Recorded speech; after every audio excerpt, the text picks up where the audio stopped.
Well, that is our assistant editor for Foreign Affairs with the latest update on the situation in West Asia. And India has issued advisories to their citizens and especially students to remain cautious, but not to leave, just remain cautious. The only citizens or students who've been asked to leave are those residing in Jordan. They've been told to pack and go, and to also maintain their communications with their respective embassies and consular services, and to monitor what is going on in the media and to get various updates on the situation as it is in whatever country that they are in.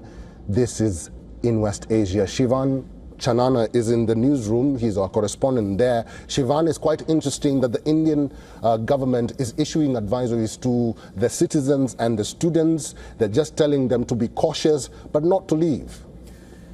Eric, the earlier advisories had clearly asked Indian nationals to leave Iran with whatever transport means available. But now that the war has started in such a grave manner, there is no chance of leaving at this point. Airspace is anyways closed. So I'm guessing that's essentially why they can only take cover at this point. It is a very difficult situation for anybody who's now left in Iran at this point, and anyone there who lives there, of course, for them, because these strikes have targeted across Iran and the Iranian capital.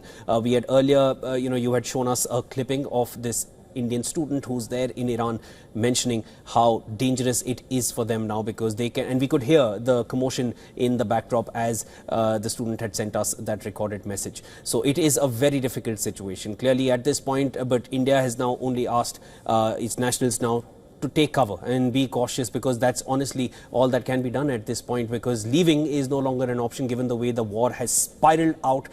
In the latest, Eric, let me also quickly bring in statements that have come in. There is a strong statement which has come in from UAE, and this is from the UAE Defense Ministry. As I mentioned earlier, strikes were UAE was struck. Explosions were heard in Dubai and in Abu Dhabi, and UAE was targeted at the Al Dhafra air base. That's essentially a region where the US has military presence. Now, the Emirati Defense Ministry has confirmed in a statement that the country was targeted by Iranian ballistic missiles.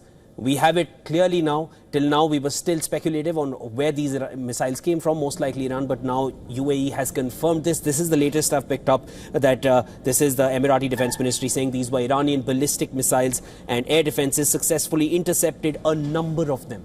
That's essentially what they've said. A number of them were intercepted. Of course, the ones which were not, they converted to explosions heard across UAE in Abu Dhabi and in Dubai. Now, the big part here is that UAE says that it reserves full right to respond to the Iranian attack. Eric, now here is where it starts getting more and more and more treacherous, perilous, dangerous. UAE is saying that it has the full right to respond.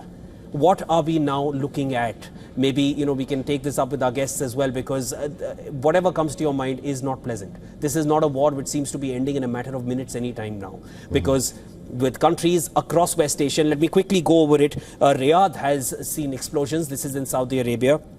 I already mentioned UAE, Kuwait, Qatar, Bahrain, they've all seen strikes. You had mentioned about Iraq. You had also mentioned and told us about the explosions in northern Israel and in Jerusalem. Of course, Israel was going to take the brunt of it, but the explosions we're hearing across West Asia, now that is where it makes you wonder where the scope of this war is going to end. Because now one country has clearly come out and said that is the UAE, that we have full right to respond.